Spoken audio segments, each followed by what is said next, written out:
Number 7, social media. This is a big one for most people. For you to be able to focus and go deep, you need to have a lot of time to yourself away from distraction. And quitting social media, or at least cutting it down by a significant level, is the way to go. Everyone copes and says that they get inspiration from social media, but if I'm being honest, I just think that they have FOMO, the fear of missing out. They always worry that they will miss out on something, they will miss out on one gist, or miss out on one post from somebody that they follow. And what that does, it puts you in a kind of like a restless state where you're stressful, you're in a way depressed, like you're just erratic, and you just want to go online and take that quick dopamine of seeing that person you like post. I used to be here before. I used to be in this FOMO mode before, but now it took a while to get into this JOMO. But when I was here for a short while, I think while I was writing my exams, it actually made me more focused. It made me more. I didn't really feel the need to go online to check what people were posting, what's that person talking about, because it really doesn't matter if you don't know what someone's talking about online. It really doesn't matter, as long as you're doing what makes you happy, you're chasing your goals, making progress in your goals. It doesn't matter what someone says online that you missed out on. They're scared that if they don't come online for a while, or they don't check their feed, they'll miss out on a good meme or a gossip, a crazy gossip. And I think that the only way this would be acceptable was if you were a content creator, like you make content from this type of gossip videos. If you're not a content creator and you just come online to consume content, then you're a dopamine crackhead. There's no explanation about it. And especially when you have things you have to do, like studying or writing a project, and then you're always going online to consume content that doesn't really help you in those aspects, then you're just there for dopamine, no other explanation.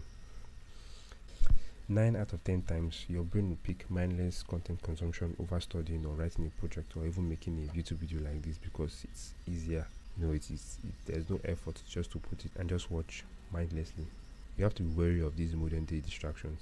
50 years ago, there was no TikTok to watch short videos on. Nor were there any gossip apps like Twitter where you can argue with people all day and waste your time on. People were going out to play. People were going out to have fun with themselves. Going out to interact with nature, going out to interact with other people.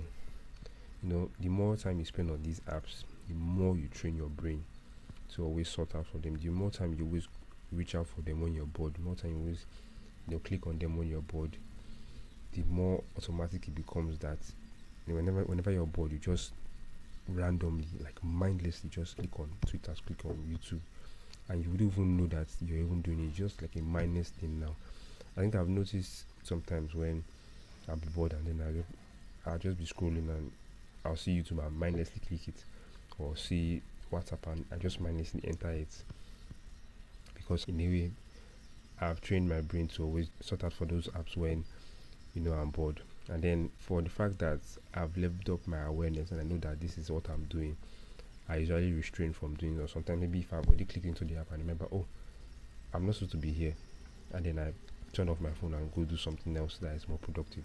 If you feel bored, it's better you actually go out and do stuff with friends than just sit indoors and just mindlessly scroll on your phone and watch useless videos or read useless posts from people that don't really matter. Don't be a consumer. Like, the worst thing you can do is just be a consumer. Consume. Be a creator.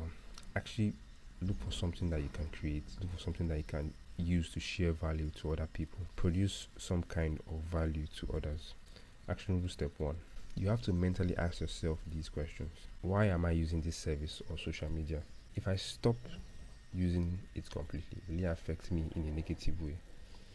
What can I do to minimize my time using this app and also maximize the value I'm getting from it?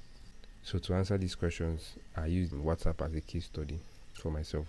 Okay, why am I using this service or social media? I'm using WhatsApp to stay connected to my class group chat for updates on what's going on. If I stopped using it completely, will it affect me in a negative way? Yes, I won't be able to get detailed information on what's going on in school/class. what can I do to minimize my time using this app and also maximize the value I'm getting from it? For this focus period, the best I can do is just to come online and check if anything has been posted there, maybe like every hour during school hours. Or I can take notice of someone that's online most of the times and then call them and ask them if anything has been posted on the group chat instead of actually going online myself. So you can just sit and ask yourself these questions about maybe multiple apps that you're using and you feel like they are not useful to you, and this will actually help you make these answers become aware to you, and then you can actually either drop the app or maximize the value you're getting from it.